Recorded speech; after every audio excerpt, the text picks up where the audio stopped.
자, 다음은 두 번째 기술 소개입니다. 두 번째 기술은 한국전자통신연구원 박승환 박사님께서 도시규모 이동 가이드 AI 기술에 대한 소개를 진행해 주시도록 하겠습니다. 힘찬 박수로 환영 부탁드리겠습니다. 네, 방금 소개받은 박승환입니다. 오늘 제가 발표드릴 것은 도시규모 이동 가이드 AI 기술이라고 되어 있고요. 이런 순서대로 기술 개요부터 시작을 해서 말씀을 드리도록 하겠습니다. 일단 도시규모 이동 가이드라고 하면은 뭔가 이렇게 좀 안 와닿을 수도 있을 것 같아서 이제 기술 개요에 관해서 조금 자세하게 말씀을 우선 드리려고 하는데요. 예를 들어서 뭐 어디 서울 지리에 익숙하지 못한 누군가가 서울역에 도착을 해서 저기 위에 있는 대한상공회의소로 가야 된다라는 그런 뭐 일정이 있다고 할 때 이제 옛날 같으면 뭐 지도책을 펴놓고 간다든지 아니면 길을 무작정 가다가 뭐 누군가한테 물어본다든지 그런 식으로 이제 진행을 했을 텐데 요새는 이제 스마트폰 내비게이션이 있으니까 스마트폰 내비게이션을 띄우면 뭐 경로도 나오고 뭐 이렇게 어디까지 가라 뭐 이런 식의 기본적인 정보들이 잘 주어지고 있습니다. 그런데 이제 저런 스마트폰 내비게이션은 기본적으로는 GPS 기반이다 보니까 뭐 GPS가 정말 먹통인 그런 상황이 발생을 할 수도 있고 또 스마트폰을 들고 보고 가다가 누군가가 전화가 걸려와서 전화를 보는 사이에 뭐 길을 잠깐 잊어버릴 수도 있는 거죠. 그래서 저기 지금 빨간 화살표로 되어 있는 뒤쪽 오른쪽 편 쪽으로 예를 들어 잘못된 길을 갔다 그러면은 여기가 아닌가 보나 이러고는 다시 원래 길을 찾아가기 위해서 지도를 한번 확인을 하고 내 위치를 확인을 하고 그러고는 원래 있던 경로를 따라가서 대우사 약국이 보이니까 내가 제대로 길을 가고 있는 게 맞구나. 그런 식으로 해서 이제 목적지까지 보통 사람은 도착을 하게 됩니다. 그런데 만약에 이것을 로봇한테 똑같은 임무를 주어진다고 생각을 했을 때 기본적으로 로봇은 사람만큼 그렇게 뭐 주변 상황이나 혹은 뭐 기타 내 움직임 자체를 아주 잘 인식하지 못하는 그런 특성이 있기 때문에 로봇한테는 좀 더 많은 정보를 군데군데 끊임없이 줘야 됩니다. 그래서 여기 나와 있는 것처럼 뭐 내가 횡단보도를 건너라 그러면은 횡단보도라는 것도 인식을 해야 되고 횡단보도 앞에 내가 도착을 했다는 것도 인식을 해야 되고 혹시 가다가 GPS가 튀어서 잘못된 길로 들어갔다면 내가 잘못된 길로 들어왔네라는 것도 인식을 해야 되고 그것도 복구를 해야 되고 또 복구를 해서 가다가 주변에 있는 그 가게 간판이라든지 이런 것들을 보고 내 주변에 저렇게 생긴 간판은 여기밖에 없으니까 그럼 내 위치가 맞는구나 라고 인식을 하고 뭐 가다가 분기점이나 코너가 있으면은 내가 왼쪽으로 돌아야 되는지 오른쪽으로 돌아야 되는지 뭐 이런 것들에 대해서 판단을 받아야지 그거에 맞춰서 로봇이 움직이게 됩니다. 그래서 그런 식으로 각각의 어떤 특징이 될 수 있는 장소에서 로봇한테 어떻게 움직여라라고 명령을 혹은 그 정보를 주는 것을 저희는 이제 이동 가이드라고 그렇게 얘기를 하고 있습니다. 그래서 저희는 이제 내부적으로는 저희 과제 이름을 딥가이더라고 이름을 붙였고요. 이 지도 서비스를 연동해서 실내외 도시 생활 환경에서 최종 목적지까지 로봇 이동을 가이드하는 실환경 이동 가이던스 AI 기술이라는 것이 저희 과제의 목표가 되겠습니다. 여기서 이제 지도 서비스 연동이라는 말은 원래 로봇이 이제 실내든 실외든 제대로 정확하게 잘 움직이려면 굉장히 많은 양의 데이터, 지도 데이터, 환경 데이터들을 갖고 있어야 됩니다. 근데 이제 저희 과제에서는 아까 보여드렸던 뭐 예를 들어서 네이버나 다음 카카오의 지도, 공공적으로 우리가 무료로 사용할 수 있는 공공 내비게이션 지도를 기반으로 해서 거기서 우리가 필요한 정보들을 뽑아서 로봇한테 이동을 가이드한다라는 말이고요.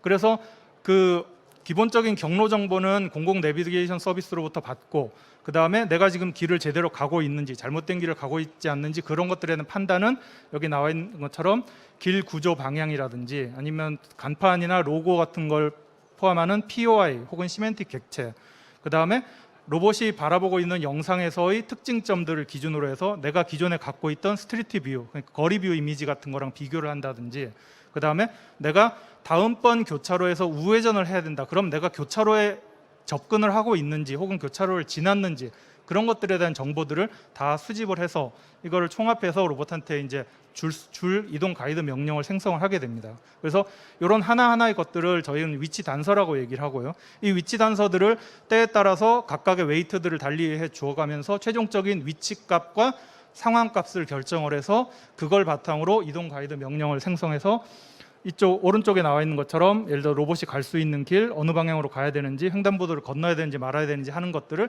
판단하고 로봇한테 제공을 하게 됩니다. 그래서 저희 그 기술의 특징은 뭐 크게 세 가지로 말씀을 드릴 수가 있는데, 앞에서 말씀드렸던 것처럼 뭐 로봇을 위한 어떤 정밀 맵이라든지 아니면 아주 대형 데이터를 갖고 있는 그런 서비스 지역 특화 맵 이런 것들이 필요 없이 기존에 이제 우리가 공공에서 제공받을 수 있는 그런 내비게이션 정보만을 가지고 이제 가이드를 생성해서 제공을 할 수 있다라는 거고요. 그 다음에 기존의 로봇들은 보통 이제 메트릭한 정보라고 얘기를 하죠. 뭐 X 좌표, Y 좌표가 있고 몇 미터, 몇 센티미터 단위로 뭐 얼마 이동하고 몇 도 단위, 0. 몇 도 단위로 이동, 뭐 회전을 해야 된다. 이런 식으로 그 명령을 주게 되는데, 저희는 이제 기존의 내비게이션 그 뭐 길찾기 서비스 이런 걸 이용해 보신 분은 알겠지만, 보통은 내가 움직임의 변경이 있어야 되는 곳, 그거를 이제 노드라고 얘기를 하죠. 횡단보도 앞이라든지 뭐 교차로라든지 뭐 그런 어떤 특정한 가게 앞이라든지 그런 노드와 그다음 노드와 노드를 잇는 엣지, 그 다음번 노드에 도착하기 위한, 다음번 목적지에 도착하기 위한 길이 되겠죠. 그런 그 노드와 엣지로 이루어진 토폴로지컬 맵이라는 형태의 그 지도를 사용을 하게 되는데, 즉 다시 말씀드리면 그러한 것들은 장소나 분기점이나 같은 그 어떤 공간이 갖고 있는 특징들을 시멘틱하게 파악을 하고 거기에 기반한 길 안내를 이제 제공을 한다라는 것이 저희의 두 번째 특징이 되겠고요. 세 번째는 그러한 것들을 하기 위해서는 사실 뭐 예전 같은 경우는 뭐 라이다 같이 3차원의 아주 뭐 수백만 원, 수천만 원 하는 굉장히 고가의 센서라든지 아니면 굉장히 정밀한 위치를 뽑아낼 수 있는 DGPS, 혹은 주변의 상황을 자주 뭐 그 깔끔하게 뽑아낼 수 있는 고해상도 카메라 같은 것들이 필요한 경우가 많았는데, 저희 같은 경우는 기존에 일반적으로 쓰는 뭐 몇만 원대 정도의 웹캠이라든지 아니면 저가의 GPS 같은 센서를 주로 활용을 해서 이동 가이드를 생성하고 로봇한테 제공을 하고 있습니다. 이제 저희가 과기정통부에서 이제 과제를 받아서 진행을 하고 있는데요. 저희의 페어 과제로서 산업부에서 과제를 같이 진행을 하고 있습니다. 같이 과제를 수주해서 같은 기간에 이제 진행을 하고 있는데, 산업부 쪽에서는 로봇의 플랫폼을 만들고 그 로봇이 그 로컬한 영역 내에서 자율주행과 뭐 장애물 회피 이런 것들을 진행을 하게 됩니다. 그래서 그 로봇의 플랫폼이 완성이 되기 전까지 저희는 이제 그 저희가 개발한 기술의 테스트를 위해서 이렇게 전동 카트에다가 앞에 센서를 붙이고 저희가 개발한 알고리즘을 저 노트북에 담아서 이렇게 운영하는 이런 시스템을 가지고 있습니다. 이런 시스템의 장점이 뭐냐면은 기본적으로 저렇게 운행을 할 때 뭐 목적지, 출발지에서부터 목적지까지를 정해놓고 보통 운행을 하거나 하는데, 그렇게 되면 실제 우리가 개발한 알고리즘의 테스트도 가능할 뿐더러 그 움직임 자체를 데이터셋으로 수집을 해서, 그래서 우리의 알고리즘을 개선을 시키거나 아니면 새로운 형태의 알고리즘을 넣었을 때 그거를 굳이 저렇게 또 야외에 나가서 실험을 하지 않고 이제 책상 안에서 컴퓨터에 있는 데이터셋을 불러와서 이 테스트를 하고 성능을 확인할 수 있는 그런 장점들이 있습니다. 그래서 요거는 이제 저희 애트리 주변에 있는 그 주변의 공간들을 지도로 표현을 한 거고요. 여기서 나와 있는 녹색 혹은 뭐 보라색의 분홍색의 점들은 아까 말씀드린 노드고, 녹색 선 혹은 파란색 선은 그 노드와 노드를 잇는 엣지가 되겠습니다. 그리고 노란색과 녹색으로 이루어진 것은 저희가 이제 목적지에서 시작해서 출발지에서 시작해서 목적지까지 갔을 때 가겠다고 했을 때 그 네이버 지도 서비스로부터 받는 경로 정보가 되겠고요. 그래서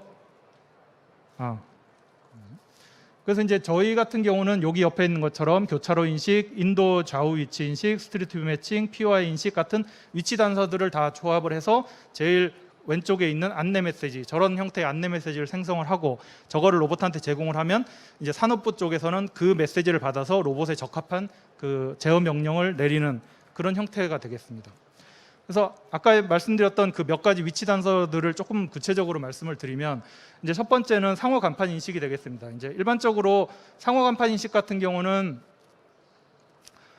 뭐 저런 로봇이 진행을 하든 아니면 뭐 다른 여러 가지 그 기구를 사용을 하든 이제 이동을 하면서 취득된 영상 내에서 이제 문자나 상호나 이런 것들을 인식을 하게 됩니다. 그럼 이제 사실 수많은 어떤 뭐 상호나 간판이 또 인식이 될 수도 있고, 그다음에 저쪽 왼쪽에 있는 것처럼 뭐 그냥 안내 표지판 같은 거라서 저거는 사실 상호 간판이랑은 또 상관이 없기도 하는데, 현재 로봇이 여기쯤 위치하고 있다라고 추정되는 그 위치 반경 몇십 미터 범위 내에서만 이제 등록된 상호를 검색을 해서, 그래서 내가 인식한 상호와 그 검색된 상호가 일치하는 경우는 그 간판으로부터 내가 상대적으로 얼마나 떨어져 있다라는 것을 계산을 하게 됩니다. 그래서 이제 하나의 위치 단서를 생성을 하게 됩니다.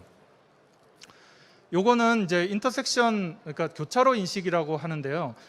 이제 아까 말씀드렸다시피 내가 어떤 길을 그냥 쭉 가고 있을 때는 사실 뭐 옆으로 약간 조금씩 흔들려도 상관없고 앞뒤로 조금 차이가 있어도 상관없는데, 어떤 분기점에 도달했을 때는 그때는 정확하게 좌회전을 하든 우회전을 하든 횡단보도를 건너든 하는 그런 이동을 해야 됩니다. 그래서 그런 걸 하는 데 있어 가지고 내 위치가 이 교차로를 지났냐 안 지났냐, 혹은 교차로가 몇 개짜리 교차로이기 때문에 내 위치가 어디쯤이다라는 것을 상대적으로 추정을 할 수 있습니다. 그런 데 쓰이는 요 교차로 인식기가 되겠습니다.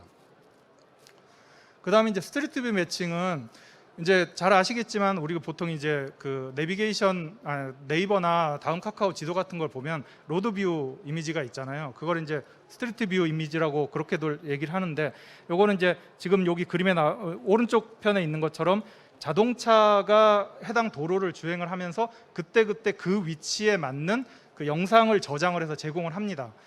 그랬을 경우에 이제 로봇은 사실 차도로 갈 수는 없고 인도로 가게 되는데, 이 인도로 가면서도 이쪽 스트리트 뷰 이미지, 내가 아까 말씀드렸다시피 내가 있을 거로 추정되는 위치로부터 몇십 미터 반경 내에 스트리트 뷰 이미지들을 검색을 해서, 그래서 가장 일치도가 높은 스트리트 뷰 이미지가 발견이 되면 그러면 내 위치가 이 스트리트 뷰 이미지로부터 상대적으로 얼마만큼 떨어져 있겠다라는 것을 인식을 할 수가 있습니다. 그래서 이런 것들이 이제 또한 또 다른 위치 단서의 하나가 되겠는데요. 근데 이 스트리트 뷰 이미지 같은 경우는 이 차가 보는 이 시점과 로봇이 보는 시점이 약간 이격이 있기 때문에 이런 것들을 어떻게 조정을 해서 가능한 한 정확한 위치를 뽑아낼 수 있느냐 하는 것이 이제 주요 관건입니다. 물론 당연히 두 이미지를 매칭시키는 것은 기본이 돼야 되고요. 그 다음에 이제 또 하나 저희가 실제로 이제 뭐 알고리즘을 개발하고 기술 개발하면서 이제 느끼는 문제점 중에 하나가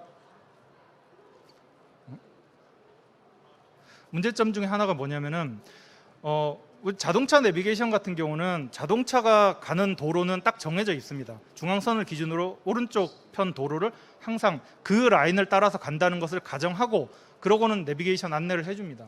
근데 로봇 같은 경우는 인도를 기본적으로 인도 위로 해가지고 뭐 좌측 우측 통행으로 간다고는 생각을 할 수 있겠지만, 때에 따라서는 로봇이 갔던 길을 그냥 그대로 180도 돌아서 거꾸로 올 수도 있는 거고, 또 횡단보도를 건너는 와중에서 뭐 횡단보도를 건너서 오른쪽으로 할 것이냐 왼쪽으로 할 것이냐는 명령에 따라 가지고 내가 도로 중심에 도로를 기준으로 해가지고 오른쪽 인도에 있을 수도 있고 왼쪽 인도에 있을 수도 있습니다. 그래서 이런 것들이 사실은 어떻게 보면 약간 사소해 보이는 문제긴 하지만, 이런 것들에 대한 명확한 제한 조건을 달아주거나 혹은 명확한 정보를 파악을 내지 못하면 실제로 로봇의 위치로 인식되는 것이 굉장히 많이 튀고, 그랬을 경우에는 정확한 이동 가이드 명령을 생성하지 못하고 오류가 발생하는 경우가 많았습니다. 그래서 저희는 이제 이 현재 로봇이 도로의 오른쪽에 있느냐 왼쪽에 있느냐라는 것을 이제 딥러닝 기술을 이용을 해서 이제 굉장히 높은 확률로